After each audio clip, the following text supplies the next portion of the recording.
Welcome to the panel room. Today we're discussing tie-in novels. But before we start, let's go around the room and have everyone introduce themselves. And we'll start with Alex. Hi, I'm Alex White. I wrote the Salvagers trilogy, which starts with A Big Ship at the Edge of the Universe. I also write tie-in novels for Alien. I've written two. My second one comes out in February. And Star Trek now, which is amazing. I'm totally excited about that. So that's what I do, and that's where you can find my books, and at Alex R. White if you want to follow me on Twitter. All right, great. Janine? Hi, I'm Janine K. Spendlove, and I've written various fiction and nonfiction type things. The reason I'm on here is I wrote a tie-in short story in the Star Wars universe. And I guess in my day job, I'm a United States Marine. Yay! All right, Aaron. Hi, I'm Aaron Rosenberg. I'm a novelist, children's book author, and game designer. I've written or been in over 200 books, including about 40 novels, and probably about half of those are tie-in properties. Perfect. Jean? I've written about 40 novels too. I'm Jean Rabe. About half of my books have been tie-in projects. Game Worlds, Forgotten Realms, Dragonlance, Shadowrun. That's me. All right. Pretty plain and simple. All right, Diana. I'm Diana Peterfreund.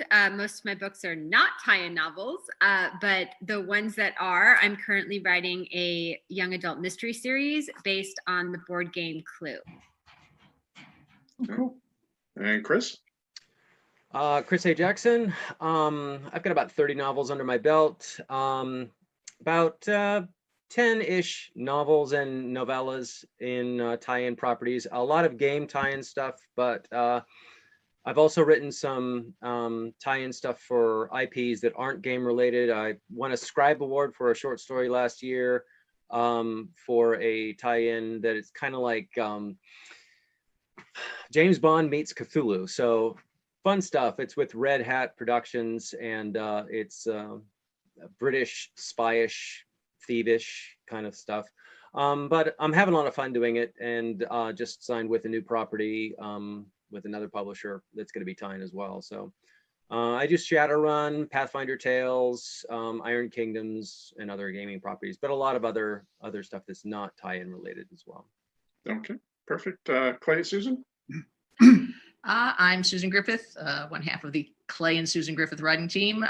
We started out in media tie-ins, writing comic books like The Tick, some Disney comic books, Man Eating Cow, and have graduated to, I'll let you go ahead. I thought we were just doing one at a time. Well, we've already broken our rule. The most recent tie-in we did was tie-in novels with the Flash and Arrow TV show. So that's us. Perfect. And finally, Keith. I'm Keith R. DeCandido. I have written a ridiculous amount of fiction, or an amount of ridiculous fiction, depending on which Amazon reviews you read. I also got started doing media tie-ins, both as an editor and as a writer. I edited a series of Marvel Comics-based novels in the 1990s for Byron Price and Berkeley Books, back when Berkeley Books was owned like 3 corporate mergers ago. And I've written in about 35 different licensed universes at this point, from Alien to Zorro. In fact, Alien was one of the more recent ones. I did an Alien novel also called Alien Isolation. I've done Buffy the Vampire Slayer, Star Trek, Supernatural, Farscape, Dungeons and Dragons, Serenity, bunch of others, Sleepy Hollow, Orphan Black, Resident Evil, and a lot of others that I can't keep track of because I'm old and feeble. But and I also was given a Lifetime Achievement Award by the International Association of Media Tie-in Writers, which means I never need to achieve anything ever again. That's handy. My most recent stuff is the Alien novel Isolation, and I also did some work for Star Trek Adventures for the role-playing game, their Klingon Empire core supplement.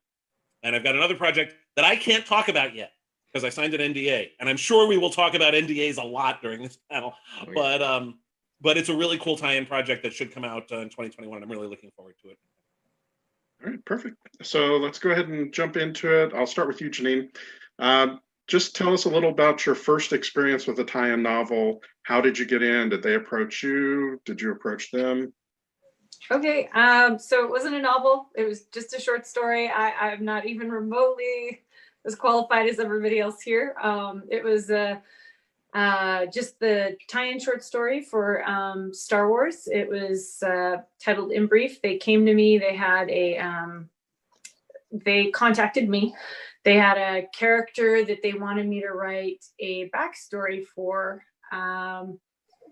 As part of their whole Battlefront video game release and also The Force Awakens. So it was the last short story they were going to release before The Force Awakens came out via the Insider. And so it was actually really, I'll admit, when I got the email, I had just gotten in from a flight because that's what I do in the Marine Corps.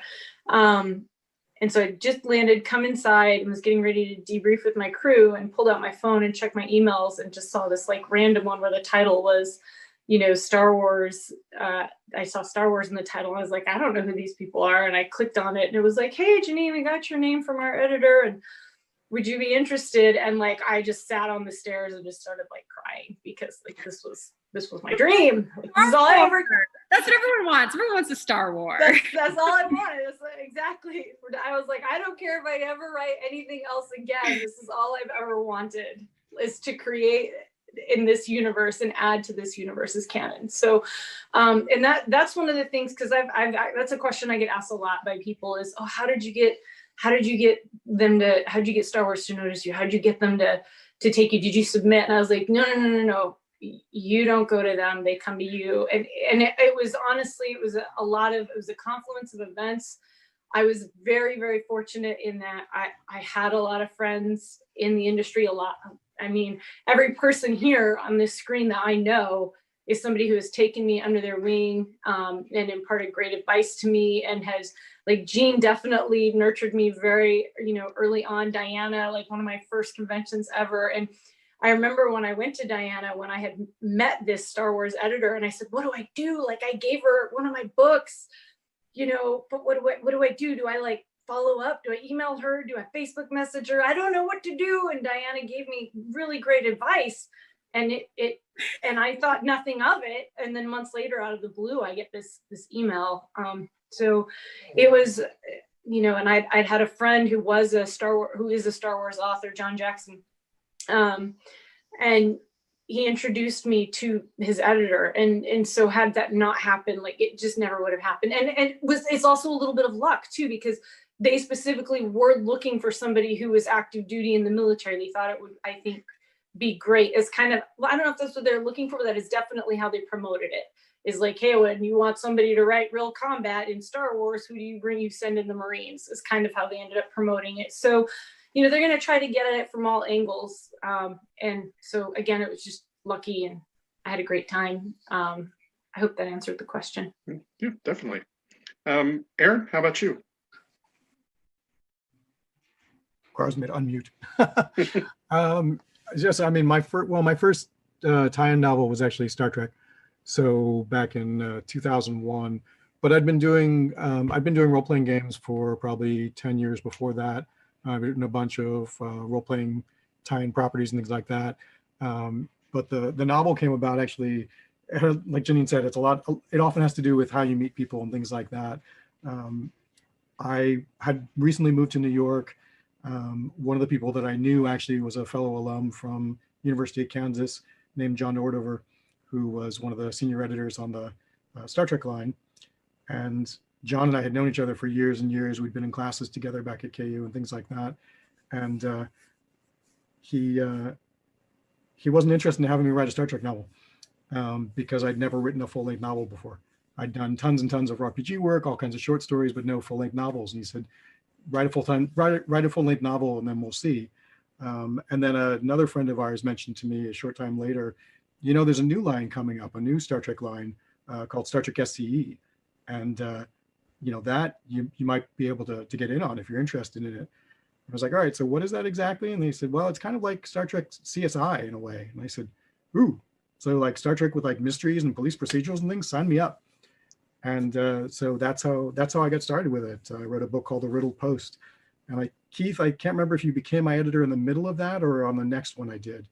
No, I was your editor on that one. You were my editor, yeah, because by that point, John. Yeah, that was my off. series. That was my project. So yeah. Yeah. So that's how I got started on it. Perfect. And amazingly, we're still speaking to each other. I know, right? Several books later, and Yeah. many years. All right, Jean, how about you? My first tie-in novel was for Forgotten Realms Red Magic, and that goes all the way back to 1992. You can tell I've got some age to me. And back in those days, TSR would allow you to audition for novels. They were using authors that had several credits, but every year they would leave a book or two open and you could submit a proposal for it. And I'm a very persistent soul. And it took me several auditions, but I finally landed one. And I did so after I heard a couple of editors talking. They were complaining that the submissions they were getting did not hit all of their senses. And one editor says, if they don't hit all my senses in the first 5 pages, I put the manuscript aside and they don't read any farther. And I thought, well, heck. So I went back to my submission and I hit all 5 senses within the first 5 pages. And I finally got a book accepted. All right. The Perfect. lesson we learned from this is pay attention to your editor. Yes. They don't ask for things that they don't want, right? No, and then after that, I went to Dragonlance, and after TSR, I went to Shadowrun, and I even got to go to the Twilight Zone. So it's been fun. Cool. Diana. You're muted. My first tie-in was actually 10 years ago. I did a novelization of a comedy film called Morning Glory, which starred Harrison Ford and Rachel McAdams. And my editor at Random House, I'd been doing chick lit novels for her. And she was like, I think this would be a good fit for you. Let's do it. And I did it and I had a lot of fun and I loved doing it. And then I didn't do another one until my new series, the Clue series. And what's really interesting to me is that, back in 2010, I joined the International Association of Media Tie-in Writers, and I did all of that. And tie-in was not really something that was on the radar of most romance authors, chick lit authors, or YA authors, which, sort of the world that I was living in. I wasn't really living in the sort of the science fiction and fantasy world. And it wasn't really something that was done. And so to do it again now in 2019 and 2020, which is when In the Hall with the Knife and In the Study with the Wrench came out, and just to see the explosion in the last decade of tie-ins and licensed work in the children's field and in the YA field. You see so many more Star Wars, you see so many more Marvel properties, DC properties. Everybody in the children's lit field is sort of getting into tie-in work, which is something that you didn't really see 10 years ago. I would tell my friends that I was doing this novelization, and they were like, "Why would you do that? Why is that a thing? That's not a thing." And now it's like, "Oh, really? You did this? You got a novelization? You got a Star Wars? You got, So I was so excited, and my agent came to me and she goes, "Do you like Clue?" And I was like, "I can recite the entire 80s movie. And I played that game when I was growing up. Like, please let me do this." And so I auditioned for it. And it was one of those things, like, when I turned in the audition, I was like, I nailed this. Like, if they have ever seen this movie, they will hire me. And, so I was right. They hired me. And they just let me kind of go to town with it. They said, what we're looking for is we want to do to Clue what Riverdale did to Archie Comics. Like, we want the Clue version of Riverdale. We want it to be dark and edgy and modern. And I was like, gotcha, like, let's do this thing. So here we are. Okay. Perfect. Chris, about your first time? My first time. You mean my first tie-in novel? Yes. So I had this whole thing planned, and it's actually one of the things that I had planned that panned out.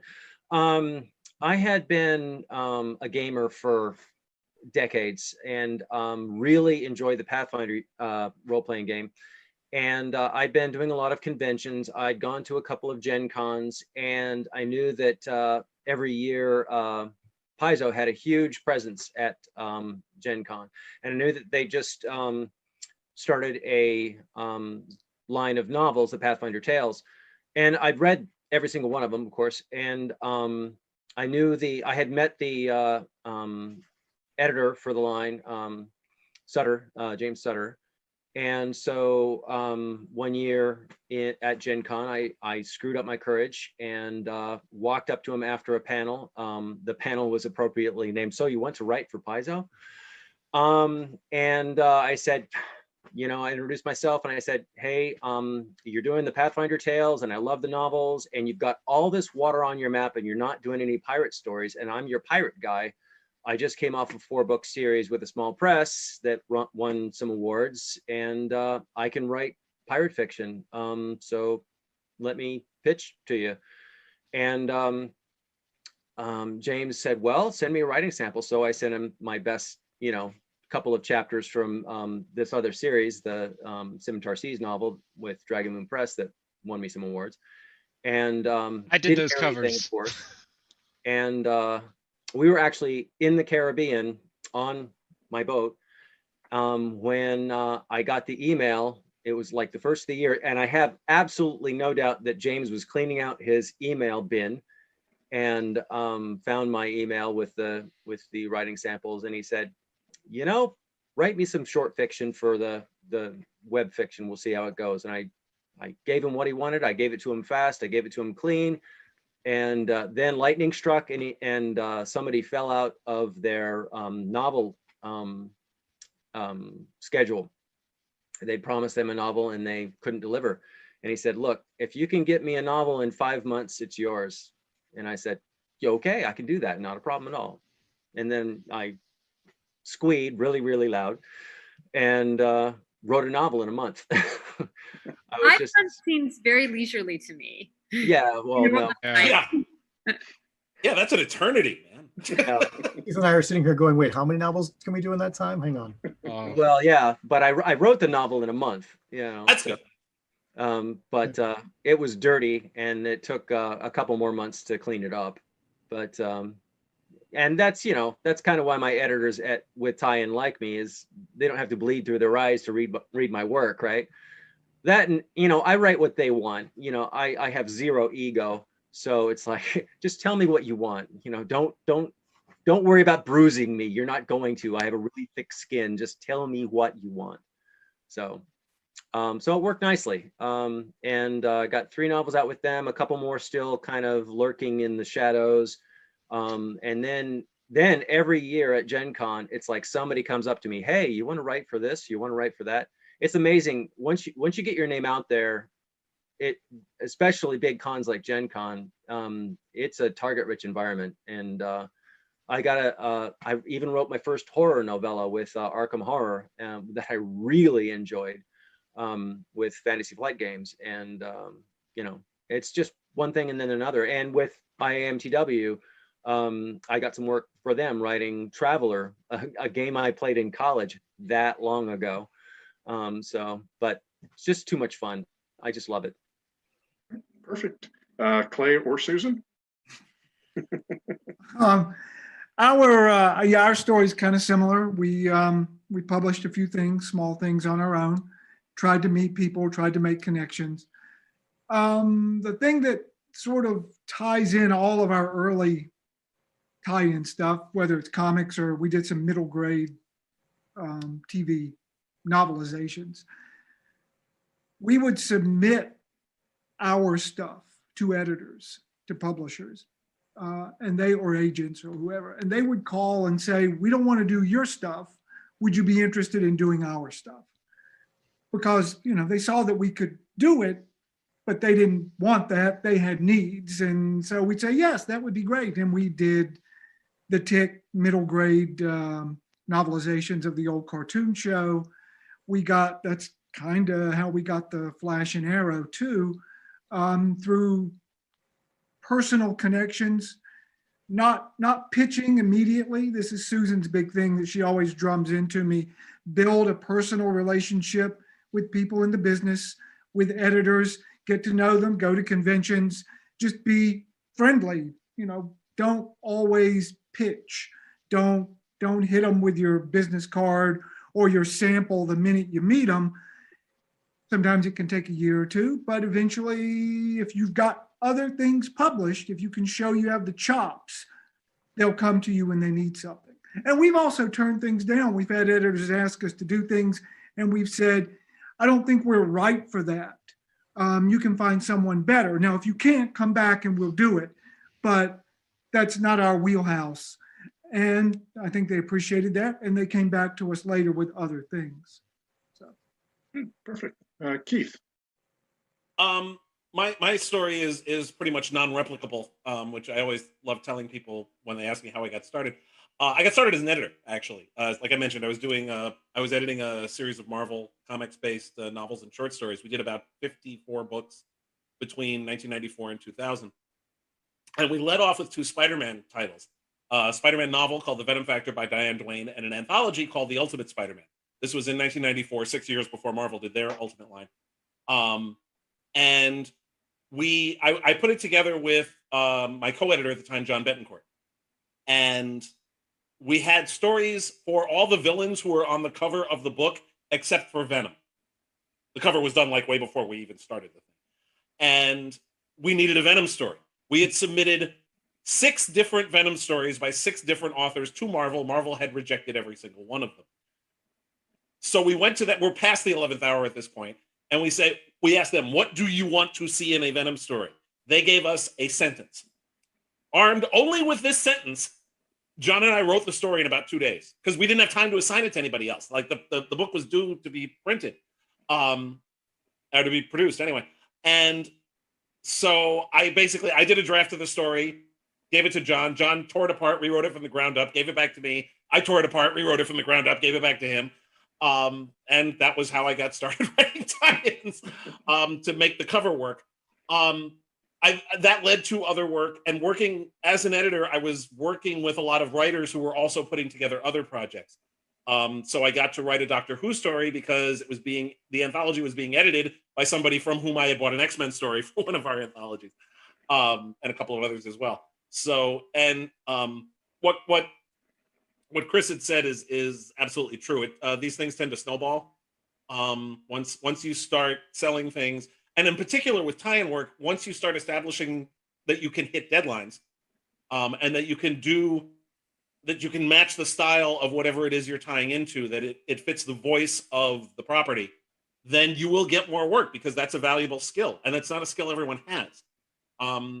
There are certain licenses that have trouble finding people to write for them, or certain authors who can't write for certain ones, including, I've had the issue myself.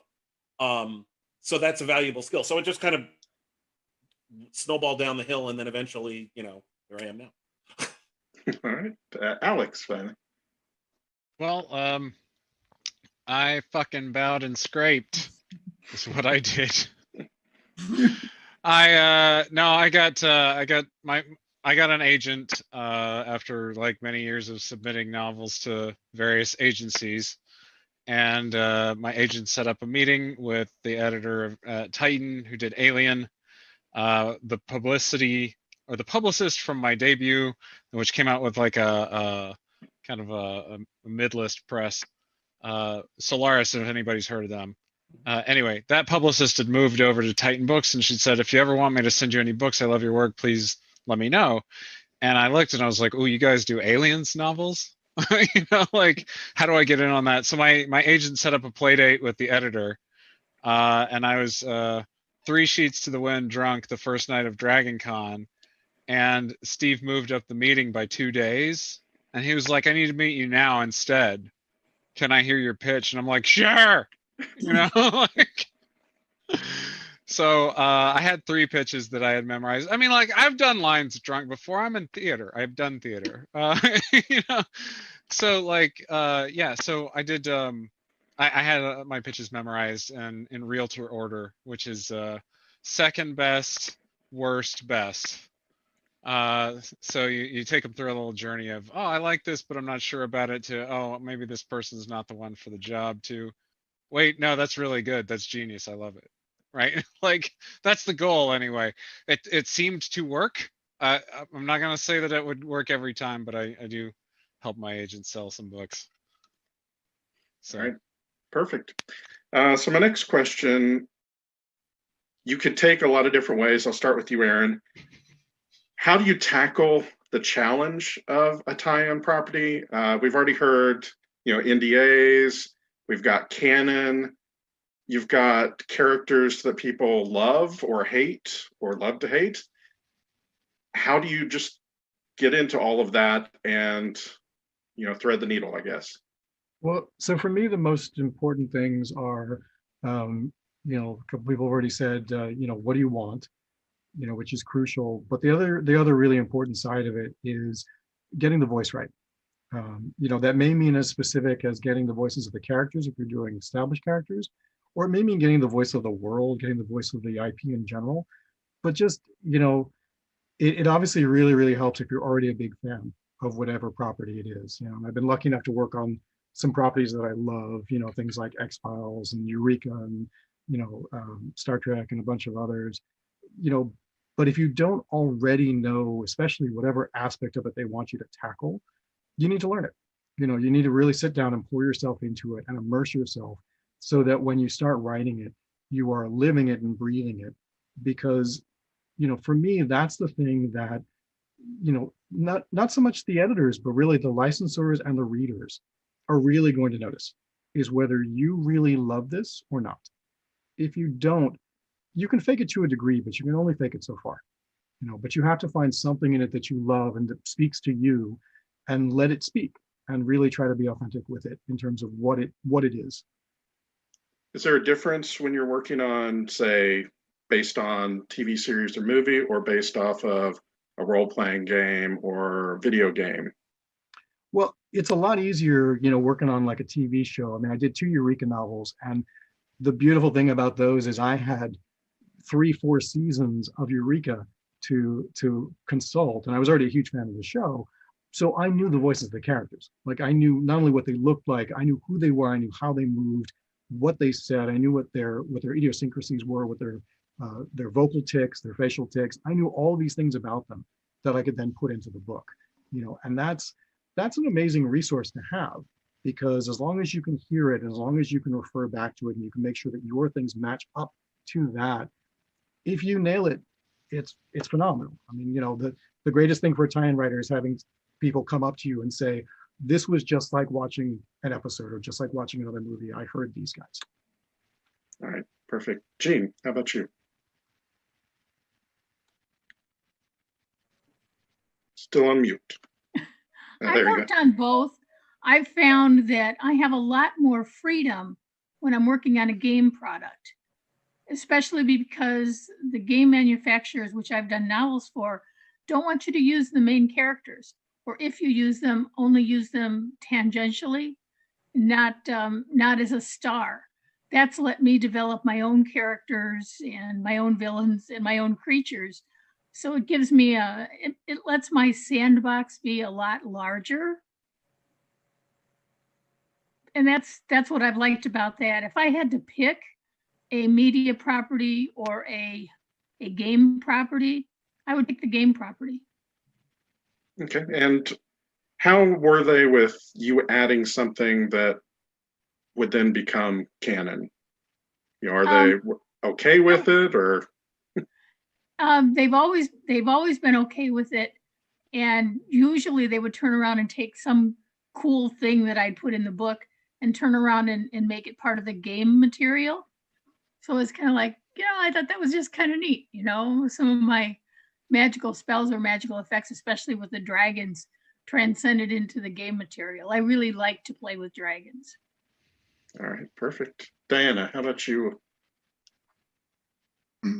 Well, I think Clue is a slightly different property because there isn't like a canon. There's every 10 years or so, they rewrite the backstories, the characters of Clue. There's, so many different versions of the game. There's like a VHS version of the game from the 80s. There's like a version of the game that has different, every time they remake the game and do a new version, there's the movie version, etc. The biggest thing I've noticed is since the books came out, I wrote the books based on the versions of the characters that are in the game that you can go buy in a store now. And I think a lot of people maybe who've read the books, like they have an older version of the game in their personal game closet. And so like, did you come up with Orchid? Is she a character you created? And I'm like, no, actually, if you buy the game right now, Orchid is one of the little 6 people that you can get. Mrs. White has been retired and Dr. Orchid is one of the characters now. So I tried to bring in some of the retired characters. No one's ever retired in Clue. It's like no one's ever dead in comics, right? Like you just bring them back, right? So but if you go to a store right now and buy Clue, like what you're going to get is Orchid, Peacock, Mustard, Green, Plum, and Scarlet. So you're not gonna get maybe some of the other characters that might have appeared in the past. So I bring them in as side characters.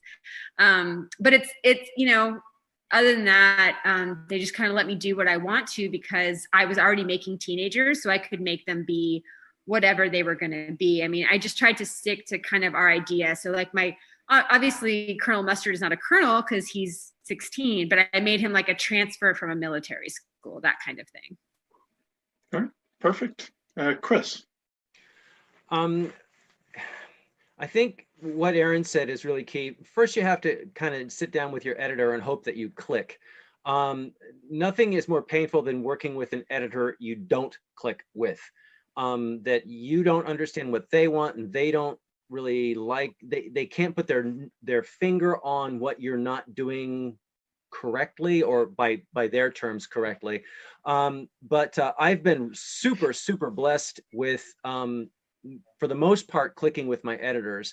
What I really love though is I'm a character writer. If you've read my novels, you know I'm a character writer. So what I really dearly love is taking an iconic character or one of the characters that's already been written about, and just breathing a little bit more, I don't want to say life, because other writers have done wonderfully with them, but a different aspect, maybe a little bit different backstory, maybe a little bit more emotion, maybe a little bit, more angst or pain.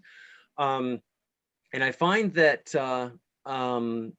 that is received well. So just because, and what's really key if you're writing something that is an iconic character or a character that has been written before, is tell your editor, okay, I need everything that's ever been written about that character.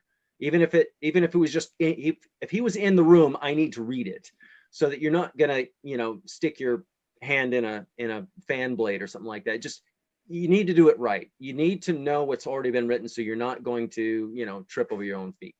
But getting that character's voice right, like Aaron said, the character's voice, and if it's a game or a TV series, that voice as well, that environment.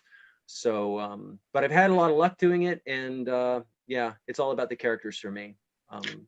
And playing in somebody else's sandbox is so much fun. So. And what do you do in the case where you do have an issue with an editor not clicking? Try to work through it. I have bailed before. On projects before. I got pitched for a huge gaming property, and initially I thought, this is great, but then I started looking at the game and looking at the characters and looking at some of the fiction written in it, and it would have been 6 months assimilation to get to a point where I felt like I could write something in that world, and I was already busy. And so I finally just said, look, let's pull the pin on this, because we're not meshing, and this is a huge amount of work for me. And when it all boils down to it, it's not going to be much of a paycheck. So, I think there's plenty of writers out there that, in fact, I pitched 2 writers, I bailed and said, but this is the guy you need to talk to, because he is a mega fan of this property and he's a really good writer. So I hope they signed him, but I got no follow-up on that. and obviously it didn't hurt your career at all. Not in the slightest. In fact, I think editors appreciate the honesty. If you feel like you can't do something justice, or you're not meshing properly, it's best to just bring it out into the open. That's the elephant in the room. You just need to say, look, this isn't working. But here's somebody who can probably do it better than I can. That's always not you, it's me. Yeah, There you go. Alex can do that. It's not you, it's me. Yeah, what Chris and Aaron are saying about being a fan of the work is just, it's so all important, because I really think that, the readers for tie-in works are fans, and they can smell contempt from, or ignorance miles away, sharks. I've also been pitched on projects that I didn't even know existed. But once I picked it up, okay, I'm interested. Send me all the stuff that's been written, and I read it. Now I'm a fan, or I'm not, and there's somebody else that can do that for you. Exactly. All right, Susan. Yeah, I mean, everybody's has hit the nail on the head with that. For us, or at least for me, I'm incredibly character driven. So on most of these properties that come through, I'm always, when we did the Flash and Arrow series, I was a huge Arrow fan already. I was already a huge Flash fan. Clay was even more of a Flash fan than I was at that point. So we were able to bring that whole dynamic between the two, which doesn't get into play much. We did like crossover, it was a crossover event, and the fans loved that. We knew what the fans liked, because we were fans. So anytime you can hit the nail for the fan, and it makes those characters come alive. I mean, we've worked for a lot of different ones. I worked for Disney, who I was a huge Disney fan when I was starting back in 1996, or whenever we started working on the Acclaim stuff. And it was all about the characters. It was making sure we had those voices right, because if you are even slightly wrong, Disney called us out on a couple of, that's not what Bill would say. I'm like, oh, I was surprised. But that's what they want. They know their characters, and you have to know them too. And that's what makes, those stories come alive for your fans. And that's who you're ultimately writing for. As much as I like to think that we're writing for us, because we're fans, but you have to make sure you're hitting for the fans as well. And so we enjoy always doing it. Clay's much of a world guy, but he has his favorite characters. We've done work for Kolchak. His Kolchak stuff is phenomenal, because he went straight to the heart of the character. The world didn't need as much building. That's what that's why you have that ready-made world for you. Even with gaming, we did Pinnacle, and though we worked with new characters, still the world is a character, like everyone's been saying, and you've got to make sure you hit those notes that people can recognize it, that people are going to go, oh my God, I love that concept of it you're bringing out. So now, working on a series was at the time running, because I know Arrow's finished since then, did you run into any issues between continuity of your book and the show? Yeah, we did. They had, there were several. They didn't have a show Bible to give us. No. So we were actually going through the show on Netflix or wherever it was, and trying to see things, because they couldn't tell us what the name of certain things were. Or they had a map on the TV. Yeah, Barry had a map in the wall on his board in his lab, and we had to freeze it to see the names of the places in the city, because either they didn't know or wouldn't bother to tell us. I don't know which. It didn't matter. But and we would pitch ideas, or even write chapters, and they would come back and go, you can't use. We were going to finish the Arrow book in the Queen Mansion, and our contact came back and said, "Oh, you can't use that because it burned down." And we're thinking, no, it didn't. That never burned down. He said, "Oh no, in one of the connected comic book series we did, it burned down," which we hadn't read it. They didn't send us anything. We didn't know. So we said, okay, we'll change it. It worked out better anyway. It was a better story. But yeah, so luckily we had a good person in production who would answer questions as we went along. We didn't write the whole thing and then have to go back and rewrite it. So that was a plus. All right, perfect. Wait a minute. I have to rewrite something. I was enjoying your story about Arrow. I like to kill characters. And in In my first big Dragonlance trilogy, I called Margaret Weiss and I said, "Can I kill Goldmoon?" And Goldmoon was one of the big Dragonlance heroes. And she said, "Absolutely, Goldmoon's got to be 90 years old. She can die." So I went to the games department and I said, "It's okay, I can kill Goldmoon, right?" Sure. So I write this wonderful death scene where she gets speared in the gut by a lance. And she's dead. She's really dead. She is so dead. She's not going to come back from being dead. And the book gets published. Then the game department comes to me and says, "Jean, we need Goldmoon. We're going to put her in a couple of game products." And I said, "You can't. She's really, really dead. Really, really, really dead. Margaret said I could kill her. You said I could kill her. She's dead. Well, she's not dead anymore. You have to find a way to bring her back."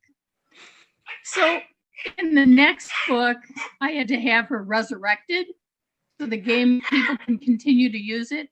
And oh my gosh, I got horrible emails from people saying how fakey was it that I brought Goldmoon back. And I was just like crushed. I thought she really was dead. I really meant for it to stick. Yes. Yeah. You'll always be dead to me. With the Rise of Skywalker, no one's ever dead. Yeah. Money brings back anybody. All right, Keith. Fiction, anyhow. Yeah. I everybody pretty much covered most of it, so there's not much left for me to say on the subject, but I want to emphasize something Diana mentioned briefly, which is that you have to take the world seriously. There have been instances where I have worked on a property that I was not necessarily a huge fan of. There were several that I hadn't heard of before I was brought into it, but became a fan of it while doing the research. And the research is critical. You have to, like Aaron said at the very beginning, you have to immerse yourself in the property because that's part of the fun anyway. But you have to, get the character voices in your head. Sometimes you have to freeze frame it so you can look at the map.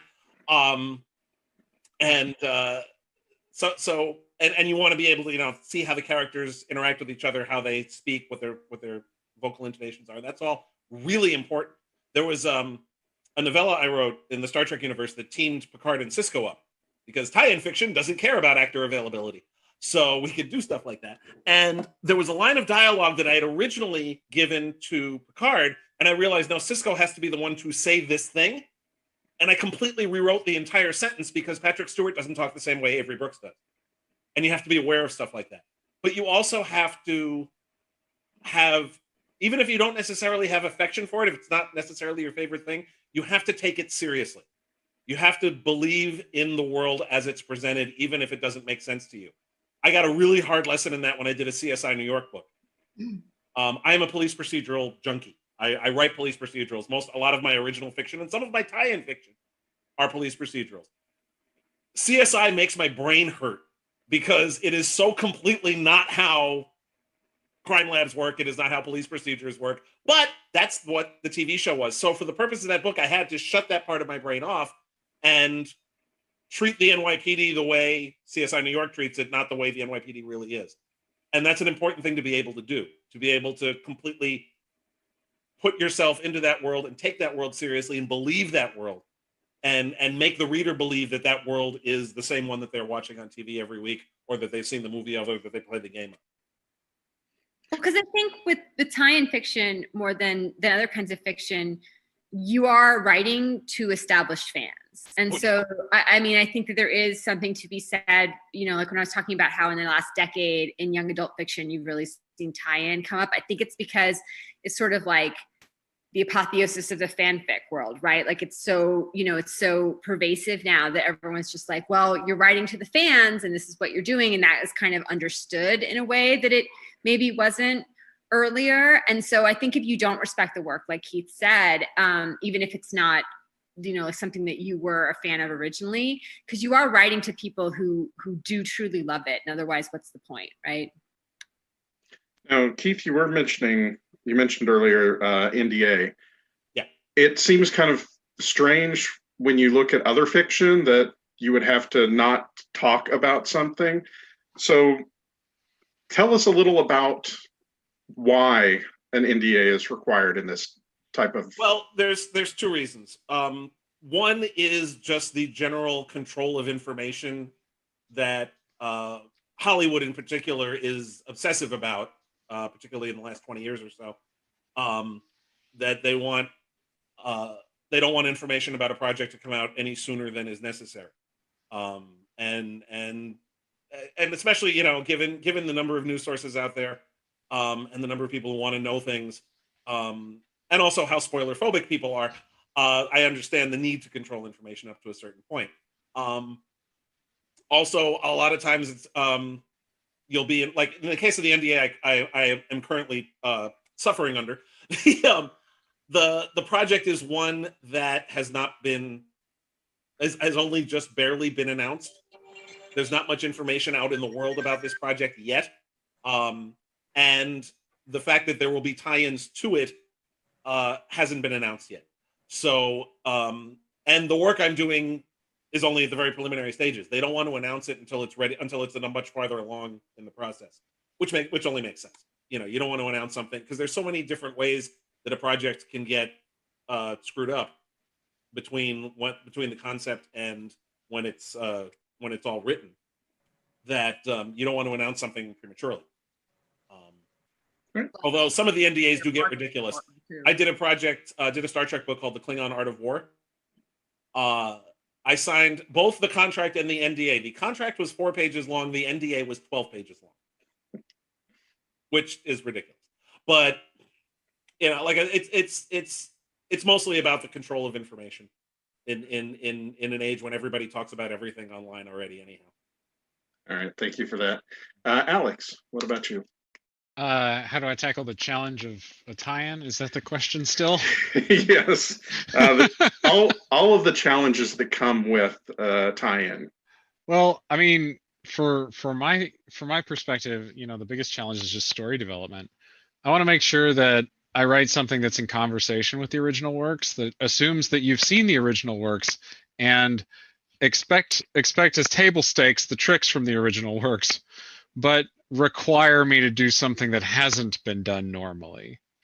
And so the first two things that I look for really are, I want to know how I can create a character that will make such an impact on the fandom that they'll demand it on the show.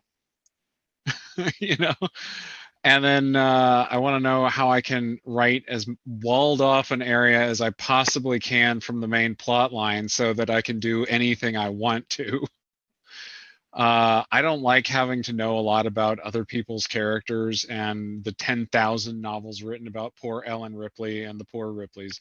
I'm sorry. I mean, Keith wrote a good one, but there's a lot of exploit there to cover. And I really have a lot of respect for people who can. And so from my perspective, I like to have a pretty open sandbox to work with. So I'll say, well, this is between these two episodes where these people obviously didn't do anything important. And now I'm going to do something that was life-changing for them, but they don't talk about it much. You know? So, and then as far as the contractual stuff, you know, mostly that's just a question for my agent to kind of get the negotiation as good as he can get it. And you know, NDA wise, I haven't had to sign any of those because I wrote for Alien and Star Trek DS9, both of which have been out for a hot minute, you know? So like, I don't have to worry about the secrecy stuff. I mean, they'd be mad at me if I spilled something. They'd be real mad, but that's a different story. They'd just be angry. I wouldn't be like doomed. All right, perfect. So. Janine. All right. So again, just the one experience of writing tie-in, but it was definitely unique and fun. And I will admit at the beginning, I felt a bit like the whole Gollum Schmeagol conversation, like, yes, I get to write Star Wars. Oh my gosh, I have to write Star Wars. It's going to be amazing. Oh, I'm going to screw it up somehow and ruin the universe, you know? And I was like, and then I have to be like, it's just a short story. It's not a big deal. Like, you can't, how much can you ruin? And yeah, but like, think about how much you obsessed over the short stories when you were 15. And okay, so there was way more stress than I needed to put myself under, particularly because I was like, oh, I had no idea what the rules were, how they were going to go about it, because this was post them deciding to turn all of the old expanded universe into Legends. So when I first sat down and talked to them, I pitched, so they asked me to pitch them an idea. They told me the character they wanted me to write on, which was a character established by Alexander Freed in his Battlefront novel. And they wanted me to give her the backstory and explain why would this bounty hunter want to join the rebellion. And I was like, oh, well, that's really simple. These are all the reasons why. This is the main reason why I think she would. And so I pitched them this story, and they were like, okay, that's great. We'll clear it with the story group, but you're cleared hot to go write it. And I said, okay, cool. I have some questions though, like, I'm military. What are my left and right lateral limits? You know, I don't want to exceed them. Like Alex was saying, what is my sandbox? And they were like, oh, well, whatever you want it to be. What do you mean, whatever I want it to be? And they said, well, everything got turned into Legends, and there's only like, aside from, because John Jackson Miller, who had just done his Rebels tie-in, and there were very few things that had been published at this point, other than like the novel, the novelization of the film, and a couple other short stories. This was at the very beginning of kind of, it's not, they don't want it called new canon. There is just canon and there is Legends. So this was the very beginning of canon. And so there were no rules. And I said, well, can I just like make stuff up? And they said, yes, do it. I said, okay, but what if you don't like it? And they said, well, the story group will tell you when something doesn't work. Oh, okay, cool. So it was very liberating, but also kind of like, all right, so what do I take that was in Legends or not? And so I just opted to write a unique, everybody's talked about it. I focused on the story of this character Brand, her backstory, and it was a very unique opportunity I decided I wanted to, I'm half Brazilian. I have a lot of, all my mother's family's from Brazil. I grew up, my first language was Portuguese, so I have a lot of Brazilian culture in my life.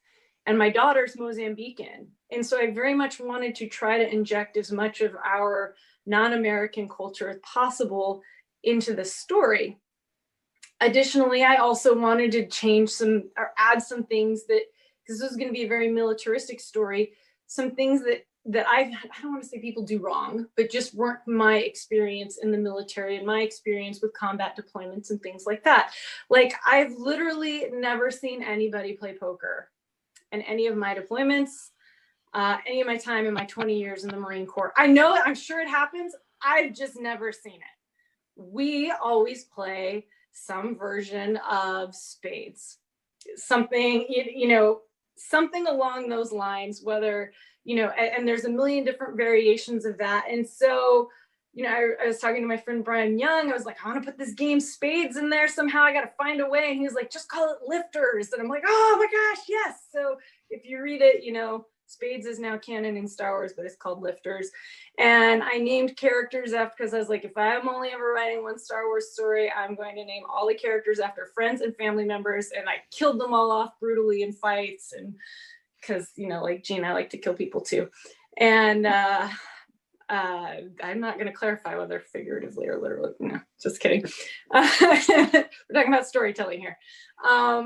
So it was a lot of fun in that regard. And one of my mentors, Aaron Alston, had passed away a couple of years prior. And so I named a planet for him because I wanted to canonize him in Star Wars.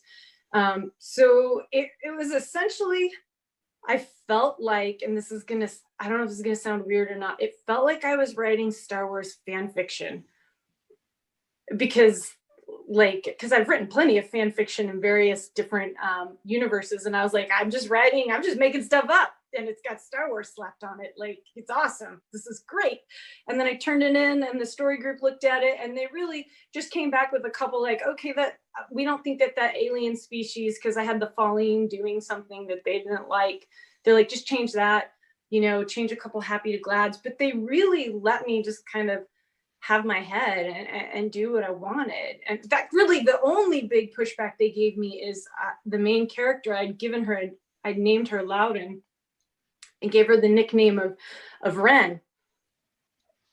Not knowing. I didn't know. And they came back and they're like, yeah, you gotta give her a different nickname. It's like, okay. They're like, I didn't know. And I didn't sign an NDA. They did tell me don't say anything because we haven't even announced Battlefront the video game yet, much less the tie-in novel, much less your tie-in short story. So I didn't have to sign anything, but kind of like what Alex said, I knew that if I said, like, if I ran around yelling, I'm writing Star Wars, that I would probably never get hired by anybody ever again. So but it was awesome. It was a lot of fun. And I remember I friended Alexander Freed on Twitter, and it was just one of those, like, he added me back and we both just kind of did the little head nod at each other where we can't talk about things, but we're now Twitter friends. Anyways, it was amazing, and that hopefully answered your question. Definitely. That's always a perpetual problem, is when you come up with something really cool and then you find out you can't do it for reasons you could not possibly have known about, which is especially a problem if you're working on something that's in production. Yeah, the cool quote is, I did a Star Wars story and they wouldn't let me call my character Ren. What's up with that? Well, yeah. I mean, I when I first pitched, I did a Sleepy Hollow novel based on the TV show from a few years back. And I had something involving a magic sword. And they said, great, we love it. Can't be a magic sword. Turns out there was a magic sword in season 2. I didn't know. So I changed it to something else. You always have to have backup plans, I guess is what it boils down to. Just in case. Because you never know what they're going to reject for some odd reason that you couldn't have predicted. I mean, it was an easy change. Her name was Loudon. So instead of calling her Ren, I just called her Lau. Yeah. It was easy. But and of course, sometimes they let you do something and then they make you reverse it. Like Jean was saying, you kill somebody and then you have to bring them back. This happens all the time. You get used to it. So Janine, since you had that unique position of going in just as they shifted everything from canon to legends, was there anything, I mean, we see what The Mandalorian is doing right now, bringing things back over into canon. Is there anything you really wanted to do to bring back in, or did you try? So really wasn't that kind of a story. I don't know how much, I don't know what everybody's read as far as the EU, but I was a diehard. I read every page written, like, religiously.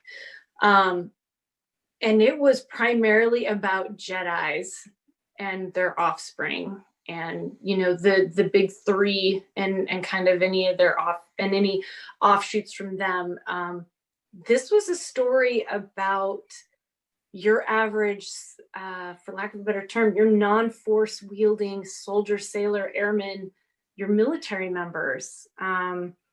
Like, the closest thing would have been like Tales of the Bounty Hunter or any of the short stories anthologies that Star Wars did, but this was still different. It was Alexander Freed's Battlefront novel is very gritty, and there are no force wielders in it at all, and I don't think there's a single character in there from the films. It's about your everyday average person, and that was the intent of this story. So that's a long way of saying no. I did ask them if I needed to call things Nerf stakes or if I could just call them stakes. And they laughed. They're like, you can just call them stakes. And so there are things from the EU that I would love to see come back in canon. But I was never one of the folks who got really upset about the EU being turned into legends, because in my opinion, it doesn't make, those books are always going to be there. I still have them. I still read them. The X-Wing ones I've completely worn them out. I've read them so many times. Just because it's no longer canon doesn't mean it goes away. It's just, in my opinion, it's just created a bigger universe, a different universe, and you can switch back and forth and create your own headcanon, because let's face it, that's what we all do anyway. Anyway. All right. I have to put in something here that just because the discussions of canon always make my head explode. And I particularly get tired of people using it as an excuse to dismiss the tie-in fiction. Well, it's not canon, so why should I care? You know what else isn't canon? The Marvel Cinematic Universe is not canon. but people still go see those movies. I don't In, know, like, man. large Maybe quantities. it's like currency where like if you believe in the power of it enough, it actually So I think that's the one canon of the- Marvel Comics right? is the comics. Clap hard enough, then Thor Ragnarok is real. there it is. Yeah. There it is. But that's the other thing. Why do people stress about what's real in a fictional construct? Exactly. And You it know? doesn't, I think so I know like what Star Wars decided with the story group and when Disney bought it out, and the reason they made everything Legends is because they wanted to create a universe where everything in it was canon and officially sanctioned. So even the little mini like 3-minute YouTube clips are canon. Anything that's in a comic book is canon. My silly little, well, it wasn't silly, but to me, not silly. My little short story, canon. The Last Jedi, canon. Like it's all, and their view was that it was all going to be equal. And so people can get in a kerfuffle, but again, that doesn't take Legends away. And to Keith's point, it doesn't make the Marvel films less enjoyable than the comics, which reboot themselves every 10 years anyway. I mean, that's an Right. argument for the multiverse, right? Like I can do anything I want in the Clue books because every 10 years Hasbro is like, and now Professor Plum is a .com millionaire, whatever. Like, The Clueniverse. So I remember .com millionaires. It just allows, I think it just allows, honestly, it allows a fresh crop of folks because in 20 years, it's going to, or in 10 years, or whenever they decide to reboot any of these properties, a younger group of writers with different life experiences, they're going to come in and they're going to get to play and have fun in whatever sandboxes we've all been having fun in without having to, to Alex's original point, having to rehash a story that's been told 1,000 times that they have to try to confine and configure their way into, because hopefully it'll be brand new for them, or there'll be a new era or area that hasn't been explored. All right. I think this is a perfect place to end on a perfect point. So let's go ahead and go around the room one more time so that everyone can let us know where to find you on the internet. We'll start with you, Jean. I'm easy. It's just jeanrabe.com. All right, perfect. Diana? just dianapeterfreund.com, and if you Google whatever spelling that you managed to come up with, you'll find me. It's not that hard. All right, perfect. Chris? Since I have a super common name, I had to get imaginative with my website. So it's Jax Books with an X, Jax Books. I even got a vanity plate. I was so proud. And I had a fan, actually a vanity plate for my car that said Jax Books. A fan said, "Hey, Chris Jackson." I was like, "What?" So jaxbooks.com, that's me. All right, Clay, Susan? We're at clayandsusangriffith.com, and you can find us on Twitter and on Facebook at the usuals. All right, perfect. Keith?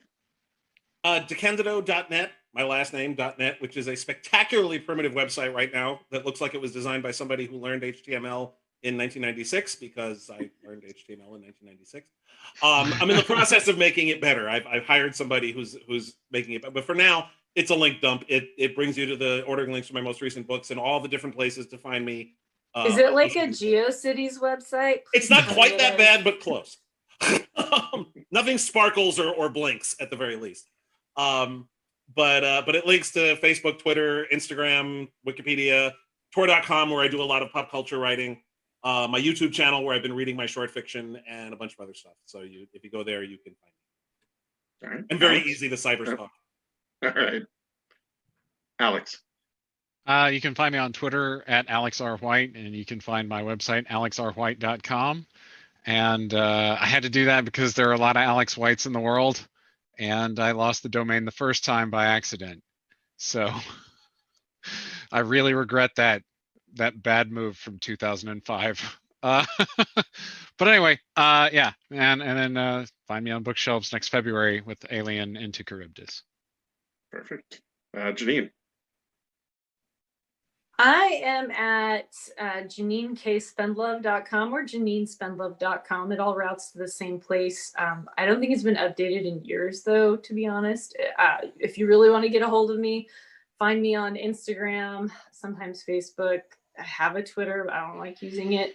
So mostly Instagram, but all Janine Spendlove or Janine K. Spendlove, the handle. So, and if you go to my Instagram, it's never about writing because everything I write for the last couple of years has all been scholarly stuff, scholarly nonfiction stuff that I find fascinating, but is probably pretty boring to the majority of folks out there. And so it's mostly just pictures of my outfits and my dogs.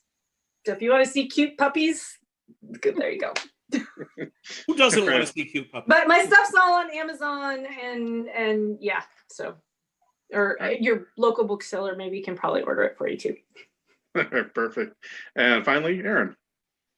You can find me at GryphonRose, GryphonRose.com, and also at crazy8press.com since I'm one of the founding members. And on Twitter and I believe on Facebook as well, it's Griffin Rose. All right, perfect. Again, I want to thank everyone for coming and everyone for watching. See you guys next time. Thank Thank you. Thanks. Bye, guys. Bye. Bye.